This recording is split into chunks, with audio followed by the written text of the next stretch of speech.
Good evening, I'm Madison Schmidt. And I'm Dylan Price. Thanks for joining us for this Center County Report election update.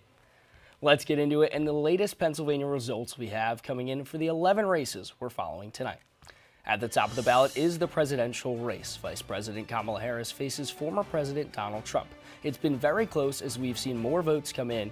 At this point in time, Donald Trump leads with 51% to Kamala Harris's 48%, with 67% of precincts now reporting. In the Pennsylvania U.S. Senate race, Democrat Bob Casey is running for re-election, seeking his fourth term. On the Republican side is challenger Dave McCormick from Allegheny County. So far, McCormick now leads 49% to Casey's 48%, with 67% precincts reporting.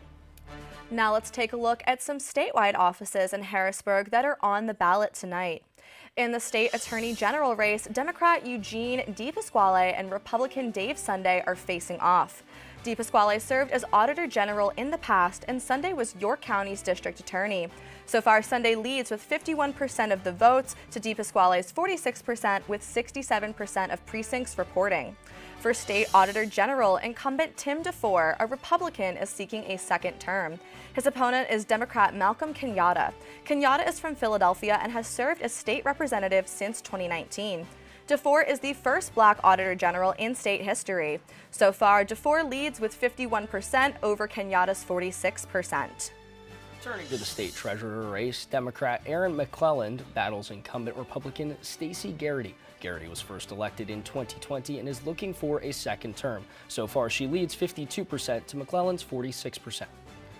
Voters are also deciding a key congressional race in central Pennsylvania this evening. The 15th district covers much of north central Pennsylvania, including Center County. Longtime incumbent Glenn Thompson hopes to win the same seat again. He's from Bellefonte and has been in Congress since 2008. Democrat Zach Womer is his challenger. He was the first person in his family to earn a college degree. So far, the incumbent in Thompson leads 72% to Womer's 28%. Now let's turn to the state races, beginning with the Pennsylvania Senate and the 25th District. That includes parts of Center County, plus Clinton, Cameron, Jefferson, Elk, Potter, and McKean counties. Republican Chris Dush seeks re-election after his first term. He's running against Democrat William McGill in this election. So far, Dush leads with 68% to McGill's 32%, with 68% of precincts reporting. Now to the 35th Senate District, which includes parts of Center, Cambria, and Clearfield counties. Only Republican incumbent Wayne Langerholk from Cambria County is on the ballot. He's been in office since 2019. Before that, he was an assistant district attorney in Cambria County and a township supervisor. So far, he is the projected winner with 100% of votes predicted by Center County Report. Now let's move to the state house races in central PA tonight. First, in the 77th District, that includes part of Center County, including the State College and Port Matilda areas. Incumbent Democrat Scott Conklin from Rush Township aims to win re-election here. He's finishing his 18th year in office. Republican Marie Labrizzi from Ferguson Township is trying to unseat him. And we can now report Conklin leads with 60% of the vote to Labrizzi's 40% of the vote, with 67% of precincts reporting. Moving now to the 82nd District, that includes part of Center County north to the Snowshoe area. Democrat Paul Takak from College Township is going for re-election. Republican Therese Holland from Benner Township is his opponent. We can now report as well that Takak leads 52% to Holland's 48%. And finally, we look at the 171st District, which includes part of eastern Center County and down to the Lewistown area. Incumbent Kerry Benninghoff is running unopposed for re-election. He's held the office since 1996, and the Center County Report can now project that Benninghoff will win with 100% of the vote.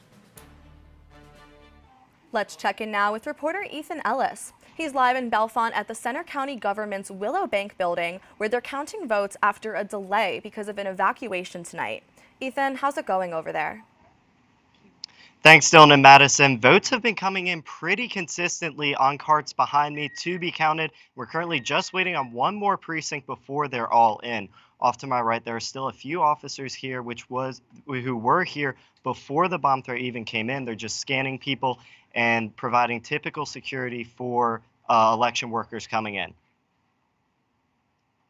Thanks, Ethan. We're also watching election news tonight from around the country. As both major parties battle for control of the U.S. House and Senate, governor's seats are up for grabs, and officials are watching for any issues at polling places. Reporter Thomas English is live in the Belisario Media Center. Thomas, what are you seeing tonight? Thanks, Dylan. As results are coming in, we are keeping an eye on swing states and others that could play a major role. Georgia, North Carolina, and Pennsylvania are currently leaning red by more than 100,000 votes compared to other swing states. While Virginia and Minnesota are too close to tell at this moment, Arizona, Michigan, and Wisconsin have flicked back and forth a few times and are within a couple thousand votes of each other. 6 of the 8 battleground states have registered more than 50% of their ballots, while the other 2 are still waiting for votes to come in. We will continue to provide updates on our social media as the results come in throughout the night.